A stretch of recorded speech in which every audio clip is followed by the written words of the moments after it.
Hello drama lovers, welcome to the drama site. ఈ వీడియోలో మనం 2023లో విడుదలైన లవ్ అటాక్ అనే ఒక మినీ డ్రామా ఎక్స్ప్లెనేషన్ చూద్దాం. చాలా ఫన్నీగా ఉంది, అందుకే నేను ఇది చిన్నగా ఉన్నా సరే పిక్ చేశాను, మీ అందరికీ నచ్చుతుందేమో అని. స్టోరీ స్టార్టింగ్లో మన మెయిన్ క్యారెక్టర్ జిన్ని చూస్తాం. జిన్ వాళ్ళ ఫ్యామిలీ చాలా రిచ్ కావడంతో జిన్కి ఎప్పుడు అంత కష్టం అనేది కలగలేదు. కాకపోతే తన ఫ్యామిలీ ఎప్పుడు జిన్ యొక్క బెస్ట్ వర్షన్ని చూడాలనుకుంటారు.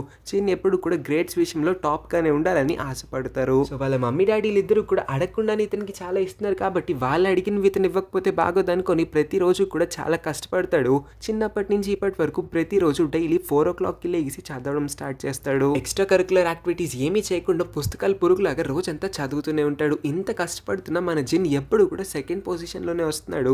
అతనికి ఇప్పటి వరకు ఒక్కసారి కూడా ఫస్ట్ ర్యాంక్ వచ్చిందే లేదు. బికాస్ వాళ్ళ క్లాస్లో ఉన్న వాళ్ళందరినీ అయితే జిన్ దాటి పైకి రాగలిగాడు, కానీ క్యూంగ్జో అనే ఒక అమ్మాయిని మాత్రం జిన్ ఎప్పుడు కూడా ఓడించలేకపోతున్నాడు. ప్రతిసారి కూడా వాళ్ళ క్లాస్లో క్యూంగ్జో నెంబర్ 1 పొజిషన్లోనే వస్తుంది. జిన్ ఫ్రెండ్ జిన్ కి చెప్తాడు క్యూంగ్జో కాలేజ్ మారిపోతుందంటే తను ట్రాన్స్ఫర్ అయిపోబోతుందంట అని. జిన్ చాలా ఆనందపడతాడు, అమ్మాయి ఎప్పటికన్నా నా కాంపిటీషన్ తగ్గుతుంది, నాకు రావాల్సిన ఫస్ట్ ర్యాంక్ వచ్చేస్తుందని. కానీ దూరంలో చూస్తే క్యూంగ్జో ఇవాళ లేట్ అయిపోయిందని పరిగెత్తుకుంటూ క్లాస్కి వెళ్తూ ఉంటుంది. అబ్బా, అనవసరంగా ఆశ చూపించావు కదరా అని వాడి ఫ్రెండ్ని బాగా తిడతాడు. సాయంత్రం జిన్ అయితే వాళ్ళ కాలేజ్లో జరుగుతూ ఉన్న ఫ్రెషర్స్ పార్టీకి అటెండ్ అవుతాడు. అక్కడ జీసు అనే ఒక అందమైన అమ్మాయిని చూసి జిన్ ఆ అమ్మాయికి అట్రాక్ట్ అవుతాడు. ఆ అమ్మాయి కూడా జిన్ని చూసి కొంచెం అట్రాక్ట్ అయినట్టుగా మనకి కనిపిస్తుంది. ఫ్రెండ్స్ అందరూ కూడా జిన్ ఎప్పుడు సెకండ్ ర్యాంకే తెచ్చుకుంటాడు, ఒక్కసారి కూడా ఫస్ట్ ర్యాంక్ తెచ్చుకోలేదు. అందుకే అతనికి సెకండ్ బెస్ట్ అనే ముద్దు పేరుని కూడా పెట్టామని జీసుకి చెప్తూ ఉంటారు. జీసు వాళ్ళందరూ నోర్లని మూయించి సెకండ్ ర్యాంక్ తెచ్చుకునేవాడు ఫస్ట్ ర్యాంక్ తెచ్చుకోలేడా ఏంటి, ఇంకొంచెం కష్టపడ్డాడంటే అతనికి ఏదో ఒక రోజు ఫస్ట్ ర్యాంక్ వస్తుంది, అతనికి ఫస్ట్ ర్యాంక్ వస్తుందని నేను నమ్ముతున్నానని హీరో తరపున తన ఫ్రెండ్స్ అందరి ముందు కూడా మాట్లాడి వాళ్ళ ఫ్రెండ్స్ అందరి నోర్లని మూయిస్తుంది. ఓ అమ్మో, నా మీద నాకే ఇంత కాన్ఫిడెన్స్ లేదు, ఫస్ట్ టైం నన్ను కలిసిన ఈ అమ్మాయి నా గురించి ఎలా ఇంత మాట్లాడుతుందని జిన్ కూడా ఫుల్గా మోటివేట్ అయిపోతాడు. జీసు మాటల్ని కొంచెం సీరియస్గానే తీసుకొని ఈసారి నేను నిజంగానే ఫస్ట్ వచ్చి చూపిస్తానని వాళ్ళ ఫ్రెండ్స్ అందరికీ కూడా ఒక ఛాలెంజ్ విసురుతాడు. కానీ ఫ్రెండ్స్ ఎవ్వరు కూడా అతని మాటల్ని నమ్మట్లేదు. అందుకే వీళ్ళంతా ఒక బెట్ని వేసుకుంటారు. సరే అయితే ఈసారి ఎలాగో ఫస్ట్ తెచ్చుకుంటా అంటున్నావు కదా, ఒకవేళ నీకు ఈసారి ఫస్ట్ రాకుండా మళ్ళీ ఎప్పట్లానే సెకండ్ ర్యాంక్ తెచ్చుకున్నావంటే కనుక నువ్వు నీ టీ షర్ట్ పైన ఫర్ ఎవర్ సెకండ్ ర్యాంక్ అని ప్రింట్ చేసుకొని అదే టీ షర్ట్ని కాలేజ్లో వేసుకొని ప్రతిరోజు తిరగాలి. కాలేజ్ అంతటి ముందు కూడా ట్యాప్ డాన్స్ చేయాల్సి ఉంటుంది. నీ పరువు మొత్తం పోతుంది. అయినా సరే చూసుకొని సమాధానం చెప్పు అన్నా సరే హీరో ఆలోచించకుండా వాళ్ళ బెట్కి ఒప్పేసుకుంటాడు. ఆన్లైన్లో ఒక వీడియోని కూడా పబ్లిష్ చేస్తాడు. కాలేజ్లో ఉన్న వాళ్ళంతా కూడా ఈ వీడియోని చూస్తారు. సో హీరోకి ఇప్పుడు ప్రెషర్ అయితే పెరిగిపోతుంది ఫుల్గా. జిన్ తన ఫ్రెండ్తో మాట్లాడుతూ క్యూంగ్జో గురించి అతని ఫ్రస్ట్రేషన్ మొత్తాన్ని కూడా బయట పెడతాడు. అసలు అమ్మాయి ఎలా ఫస్ట్ ర్యాంక్ తెచ్చుకుంటుంది, రోజంతా రకరకాల పార్ట్ టైం జాబులు చేసుకోవడానికి ఆ పిల్లకి టైం సరిపోదు అనుకుంటే ఎప్పుడు చదువుతుంది, అల్లటప్ప చదువుకి అమ్మాయికి ఫస్ట్ ర్యాంక్ వచ్చేస్తుందంటే నేను ఇంత కష్టపడుతున్నా, నాకు జన్మలో ఒక్కసారి కూడా ఫస్ట్ రాలేదేంటి అని తను బాధపడుతూ ఉంటే వాడి ఫ్రెండ్ ఒక ఐడియా అయితే ఇస్తాడు. మన ఎనిమిని ఓడించడానికి ఒక 2 పద్ధతులు ఉన్నాయి. మొదటిది వాళ్ళని చంపేయడం, రెండోది వాళ్ళని మన ప్రేమలో పడేలాగా చేయడం అని. దీనికి అర్థమయ్యేలాగా చెప్తాడు. ఎలాగో అమ్మాయిని ఇప్పుడు మనం చంపలేం కాబట్టి సెకండ్ ఆప్షన్కే వెళ్దాము. ఆ అమ్మాయిని నీ ప్రేమలో పడేలా చేసావంటే కనుక ఆ అమ్మాయి ఫుల్గా డీవియేట్ అవుతుంది, నువ్వు ఆ అమ్మాయిని ఫుల్గా డిస్టర్బ్ చేసేయచ్చు. ఇంకా తను సెకండ్ పొజిషన్ ఏంటి, సెకండ్ కన్నా అట్టడుగుకి వెళ్ళిపోతుంది. అప్పుడు నీదే ఫస్ట్ ర్యాంక్ అవుతుంది. సో నువ్వు నీ ఫుల్ ఫోకస్ ఆ అమ్మాయి పైన పెట్టు, ఆ అమ్మాయిని ఫుల్గా డిస్టర్బ్ చేసి పడే అన్న ఒక ఐడియాని అయితే ఇస్తాడు. జిన్కి కూడా ఇది చాలా మంచి అడ్వైస్ లాగా అనిపిస్తుంది. జిన్ క్యూంగ్జో కబోర్డ్లో ఒక చాక్లెట్తో పాటు నువ్వు ప్రెజెంటేషన్ ఇచ్చేటప్పుడు నేను నిన్ను అలా చూస్తూ ఉంటాను, నువ్వంటే నాకు చాలా ఇష్టం, నిన్న కళ్ళని అసలు నీ మీద నుంచి తిప్పుకోలేకపోతున్నాను అన్న ఒక నోట్ని కూడా రాస్తాడు. ఇలా రాస్తే అన్న క్యూంగ్జో ప్రెజెంటేషన్ ఇచ్చేటప్పుడు కొంచెం డిస్టర్బ్ అవుతుందేమో, ఎవరో నన్ను చూస్తూ ఉన్నారన్న ఆలోచన వల్ల క్యూంగ్జో సరిగ్గా ప్రెజెంటేషన్ ఇవ్వలేకపోతుందేమో అని జిన్ అయితే ఎక్స్పెక్ట్ చేస్తాడు. కానీ దానికి కంప్లీట్ ఆపోజిట్గా జిన్ యొక్క మనసుని విరక్కొట్టేలా అతని ప్లాన్ అట్టర్ ఫ్లాప్ అయ్యేలా క్యూంగ్జో అయితే ప్రెజెంటేషన్ ఇరగదీస్తుంది. ఇంక ఇలా అయితే పని అవ్వదు అనుకొని లెవెల్ని కొంచెం పెంచుదాం అనుకున్న జిన్ స్ట్రైట్గా క్యూంగ్జో దగ్గరికి వచ్చి నువ్వంటే నాకు చాలా ఇష్టం, నా గర్ల్ ఫ్రెండ్గా ఉంటావా, మన ఇద్దరం రిలేషన్షిప్లోకి వద్దామని డైరెక్ట్గా అడిగేస్తాడు.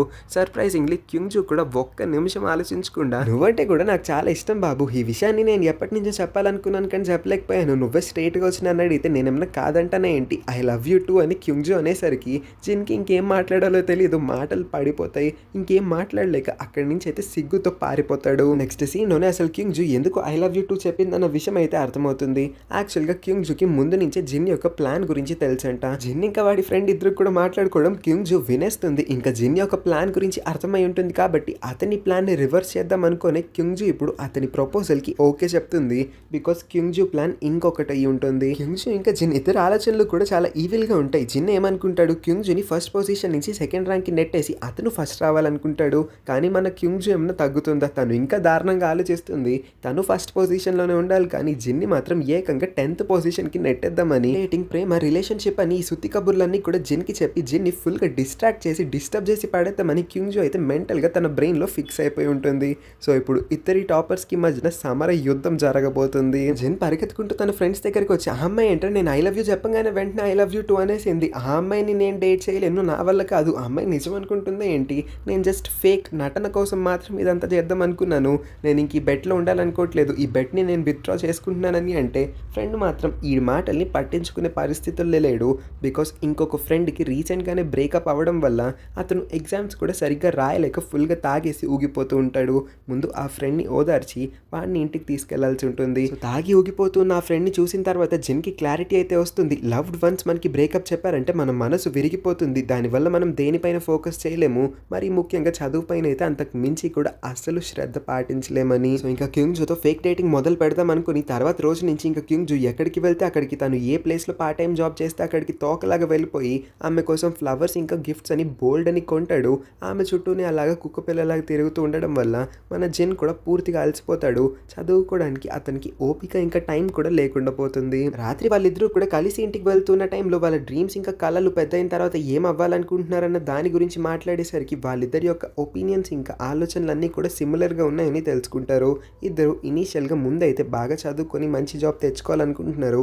ఆ తర్వాత వాళ్ళ ఫ్యామిలీని బాగా చూసుకోవాలని కూడా. క్యుంగ్జు చేతి పైన ఏదో ఉండడంతో జిన్ దాన్ని దులపడానికి ఆమెని టచ్ చేయబోతాడు. ఈలోపే క్యుంగ్జు చాలా కోపంగా అతన్ని ఒక్కటి పీకుతుంది. మన ఇద్దరం బాయ్ ఫ్రెండ్ గర్ల్ ఫ్రెండే కదా, చేతులు పట్టుకుంటే ఏమైపోతుందంట, అయినా నీ చేయి పట్టుకోవడానికి ఏమీ నేను టచ్ చేయబోలేదు, అక్కడ ఏదో ఉందని దాన్ని పడేయడానికి అలా చేశాను అనే లోపే క్యుంగ్జు కాస్త ఎంబారెస్డ్గా ఫీల్ అయ్యి అక్కడి నుంచి పారిపోతుంది. తర్వాత రోజు వాళ్ళిద్దరూ కూడా వాళ్ళ ఫస్ట్ డేట్కి అయితే వెళ్తారు. ఇద్దరికి తెలుసు ఇది వాళ్ళ ఫేక్ డేట్ అని, అయినా సరే ఓవర్ యాక్షన్ ఇరగదీస్తారు. ముందు జిన్ అయితే క్యుంగ్జుకి చిన్న ముద్దు పడతాడు. క్యుంగ్జు ఏమైనా తగ్గుతుందా, ఇంత చిన్న ముద్దు ఏం సరిపోతుందని జిన్ని లాగి మరి అతన్ని ఆపకుండా కిస్ చేస్తూనే ఉంటుంది. ఈ అమ్మ ఇంత బాగా ఎలా ముద్దు పెడుతుంది, ఈ అమ్మాయికి ఇంత ఎక్స్పీరియన్స్ ఎక్కడి నుంచి వచ్చింది, నా ఫస్ట్ కిస్ ఇది, ఈ అమ్మాయి ముందు ఎంతమందిని ముద్దు పెట్టుకుందో అని జిన్ లోపల బోల్డ్ అని విధాలుగా ఆలోచిస్తాడు.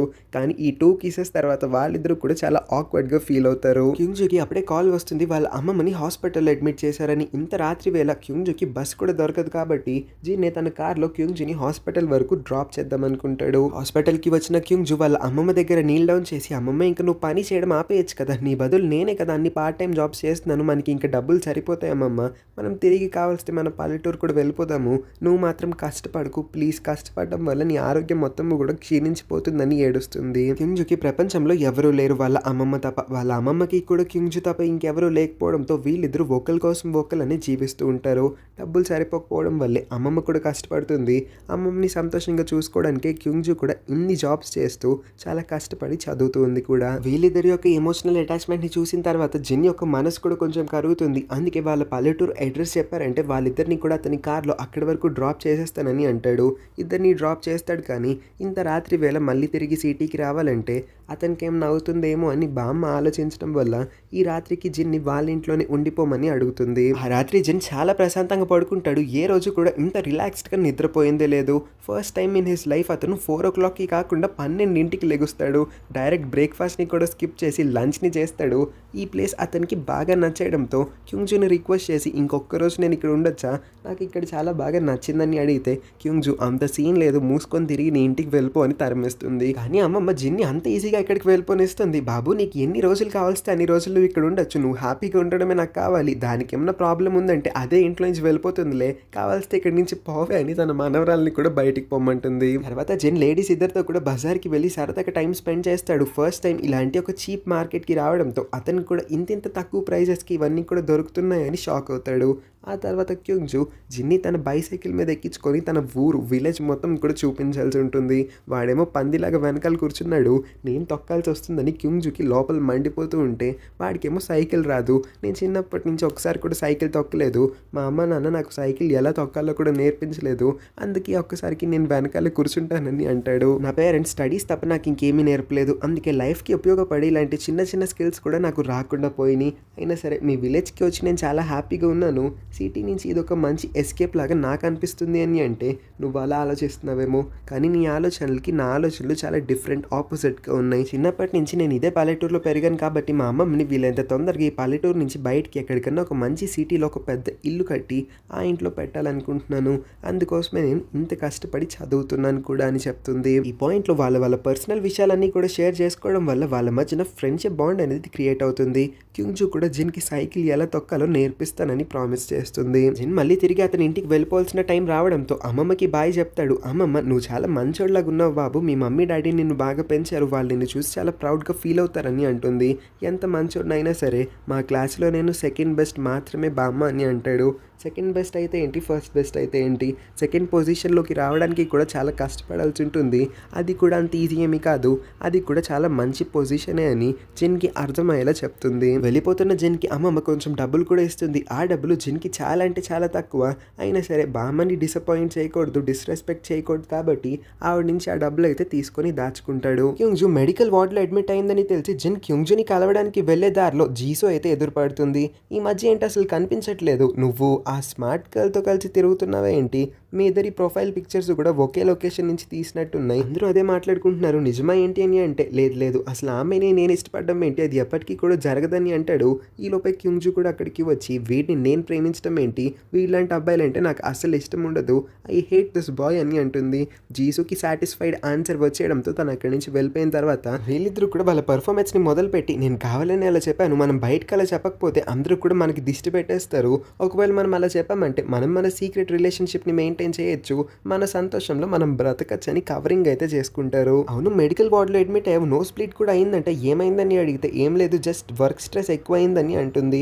అవునా, ఇవాల్టి నీ పార్ట్ టైం షిఫ్ట్ని నేను తీసుకోవాలని అడిగినప్పుడు లేదు ఏమక్కర్లా, నా పని నేనే చేసుకుంటా అని క్యూంగ్జు అయితే అంటుంది. జిన్ ఇంటికి వచ్చిన తర్వాత వాళ్ళ నాన్న జిన్ని తిడుతూ ఈ మధ్య ఏంటి అసలు ఇంట్లోనే ఉండట్లేదు, ఊరి మీద తిరుగుతూనే ఉన్నావు, ఇంకెన్నిసార్లు అని సెకండ్ ర్యాంకే తెచ్చుకుంటావు, జన్మలో ఫస్ట్ ర్యాంక్ ఒక్కసారి కూడా రాదా, కాలేజ్ కూడా అయిపోతుంది, నెక్స్ట్ ఎగ్జామ్లో కనుక నీకు మళ్ళీ ఫస్ట్ ర్యాంక్ రాకుండా సెకండ్ ర్యాంకే వచ్చిందంటే చదువు మాన్పించేసి నిన్ను మిలిటరీలో జాయిన్ చేసేస్తాను, ఆర్మీకి పంపించేస్తానని ఒక వార్నింగ్ ఇస్తాడు. జిన్ ఫ్రెండ్ జిన్కి అడ్వైస్ చేస్తాడు, ఎగ్జామ్కి ఒక గంట ముందు నువ్వు క్యూంజుకి బ్రేకప్ చెప్పే, అప్పుడు ఆ అమ్మాయి మనసు విరుగుతుంది కదా, తను ఎగ్జామ్ మీద ఫోకస్ కూడా చేయలేదు, ఇదే మంచి ఐడియా, అమ్మాయికి ఫస్ట్ ర్యాంక్ రాకుండా చేయాలంటే ఇంతకన్నా మంచి ఐడియా ఉండదని అంటే ఇది చాలా హార్ష్గా అనిపిస్తుంది నాకు, ఇంత రూడ్గా నేను ఎలా అమ్మాయితో బిహేవ్ చేయాలని జిన్కి కూడా అనిపిస్తుంది.